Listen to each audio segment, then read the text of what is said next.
Harga emas hari ini terlihat seperti puncak. Grafiknya menanjak, headline media ramai, grup WhatsApp keluarga mulai ribut ngomongin harga yang udah nggak masuk akal. Dan justru di momen seperti ini, banyak orang tergoda melakukan satu hal yang kelihatannya logis, tapi sering berujung penyesalan.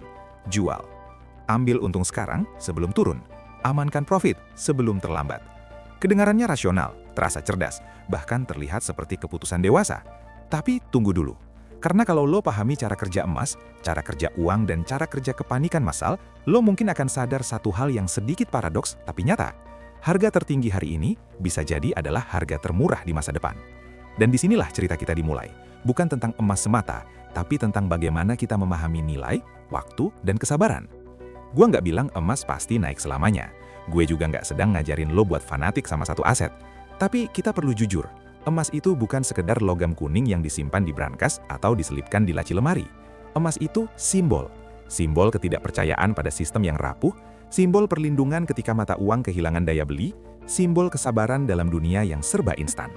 Sejak ribuan tahun lalu, sebelum ada saham, sebelum ada kripto, sebelum ada aplikasi trading yang bisa bikin lo beli dan jual dalam hitungan detik, emas sudah dipakai sebagai penyimpan nilai. Bukan karena marketing, bukan karena influencer, tapi karena sejarah panjang membuktikan satu hal sederhana. Ketika uang kertas kehilangan nilainya, emas tetap punya harga. Kalau kita lihat sejarah ekonomi global, setiap kali dunia masuk fase ketidakpastian, emas hampir selalu mendapat sorotan. Krisis finansial global di akhir dekade 2000, pandemi global yang bikin ekonomi lumpuh, konflik geopolitik yang bikin pasar panik, semuanya punya pola yang mirip. Uang dicetak lebih banyak, suku bunga dimainkan, stimulus digelontorkan, dan pada akhirnya, daya beli masyarakat perlahan terkikis. Inflasi mungkin terlihat kecil di atas kertas, tapi coba lo rasakan di pasar, di supermarket, di biaya sekolah, di harga properti. Angkanya mungkin 1 digit, tapi dampaknya terasa 2 digit. Dan di tengah situasi seperti itu, emas seringkali bukan naik karena dia hebat, tapi karena uang kita yang melemah. Di Indonesia, kita juga punya cerita sendiri. Rupiah bukan mata uang cadangan dunia. Ketika dolar Amerika Serikat menguat, rupiah sering ikut tertekan. Ketika Bank Sentral Amerika, yaitu The Federal Reserve, mengubah kebijakan suku bunga, dampaknya bisa sampai ke dompet kita. Nilai emas di dalam negeri bukan cuma dipengaruhi harga emas dunia, tapi juga nilai tukar rupiah terhadap dolar. Jadi ketika lo lihat harga emas di toko atau di aplikasi investasi terlihat mahal, bisa jadi itu bukan karena emasnya jadi lebih berharga, tapi karena rupiah kita yang sedang kurang bertenaga. Di titik ini, menjual emas karena harganya terlihat tinggi tanpa memahami konteks bisa jadi keputusan yang terlalu sempit. Banyak orang melihat emas seperti saham harian, naik sedikit, jual, turun sedikit, panik. Padahal, karakter emas berbeda. Emas bukan aset pertumbuhan agresif yang tujuannya melipat gandakan uang dalam waktu singkat. Emas lebih mirip payung. Lo mungkin merasa payung itu nggak penting saat matahari terik, tapi ketika hujan badai datang, lo baru sadar betapa berharganya benda sederhana itu. Masalahnya, banyak orang justru menjual payungnya karena hari ini cuaca cerah dan ada yang berani bayar mahal. Padahal ramalan cuaca ekonomi belum tentu cerah selamanya. Sekarang kita bicara soal inflasi yang sering dianggap remeh. Inflasi itu seperti rayap, diam, pelan, tapi menggerogoti. Uang 100 juta rupiah 10 tahun lalu daya belinya beda jauh dengan hari ini. Dan 10 tahun ke depan kemungkinan besar akan berbeda lagi. Ketika bank sentral di berbagai negara mencetak uang dalam jumlah besar untuk menyelamatkan ekonomi, likuiditas memang bertambah, tapi nilai uang secara jangka panjang bisa tergerus. Emas dalam banyak kasus bergerak mengikuti pelemahan nilai mata uang. Jadi ketika lo melihat harga emas memecahkan rekor, pertanyaan yang lebih dalam bukan apakah ini puncak, tapi apakah nilai uang kita sedang turun lebih cepat dari yang kita sadari. Kalau lo menengok ke Amerika Serikat, negara dengan ekonomi terbesar di dunia, utang pemerintahnya sudah menembus puluhan triliun dolar. Setiap tahun bertambah. Sistem keuangan global berdiri di atas fondasi utang. Selama kepercayaan masih ada, sistem berjalan. Tapi, sejarah menunjukkan bahwa kepercayaan bisa goyah. Dan ketika kepercayaan goyah, orang mencari sesuatu yang nyata. Sesuatu yang tidak bisa dicetak sembarangan. Emas memenuhi kriteria itu. Dia terbatas, butuh biaya untuk ditambang, dan tidak bisa diciptakan lewat keputusan rapat. Bahkan, tokoh seperti JP Morgan pernah berkata bahwa emas adalah uang, yang lainnya adalah kredit.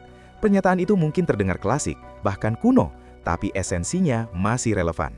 Uang kertas modern adalah janji, kredit adalah kepercayaan.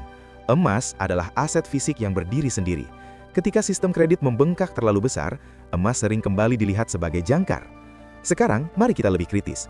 Kenapa banyak orang ingin menjual emas saat harga tinggi? Karena manusia secara alami ingin mengamankan keuntungan. Kita takut keuntungan itu hilang, kita takut menyesal. Psikologi ini dikenal dalam dunia investasi sebagai loss aversion. Rasa sakit karena kehilangan terasa lebih kuat dibanding rasa senang karena untung. Jadi, ketika emas naik tajam, otak kita berteriak, ambil sekarang sebelum hilang. Tapi ironisnya, keputusan yang diambil karena takut seringkali justru membuat kita kehilangan potensi jangka panjang. Coba kita lihat data historis jangka panjang. Dalam rentang puluhan tahun, emas cenderung naik mengikuti inflasi dan ketidakpastian global. Dia memang berfluktuasi, kadang stagnan bertahun-tahun, tapi dalam siklus besar, tren jangka panjangnya naik. Harga yang dulu dianggap mahal, beberapa tahun kemudian terlihat murah. Harga yang dulu bikin orang ragu, hari ini terlihat seperti diskon. Pola ini berulang, dan orang yang sabar seringkali berada di sisi yang lebih diuntungkan. Di Indonesia, fenomena antrian beli emas di saat harga tinggi sering terjadi. Ketika media ramai memberitakan rekor harga, masyarakat berbondong-bondong membeli. Tapi ada juga yang melakukan kebalikannya, menjual karena merasa sudah cukup. Tidak ada yang salah dengan ambil untung, apalagi kalau tujuan keuangan lo sudah tercapai. Tapi yang jadi masalah adalah ketika keputusan itu didasarkan pada asumsi bahwa harga hari ini adalah puncak absolut. Seolah-olah kita bisa menebak masa depan dengan presisi. Padahal, pasar seringkali mempermalukan kepercayaan diri yang berlebihan. Kita juga harus bicara soal peran bank sentral. Banyak bank sentral dunia, termasuk di negara-negara besar seperti Tiongkok dan Rusia, meningkatkan cadangan emas mereka dalam beberapa tahun terakhir. Itu bukan keputusan emosional, itu strategi. Mereka mengurangi ketergantungan pada dolar dan memperkuat cadangan dengan aset yang dianggap lebih netral secara geopolitik. Kalau institusi besar dengan analis dan data lengkap saja memilih menambah emas, mungkin ada sesuatu yang sedang mereka antisipasi. Dan kita sebagai individu setidaknya perlu memahami konteksnya sebelum terburu-buru menjual. Selain itu, ada faktor geopolitik yang tidak bisa diabaikan. Konflik antar negara, perang dagang, sanksi ekonomi, semua itu meningkatkan ketidakpastian.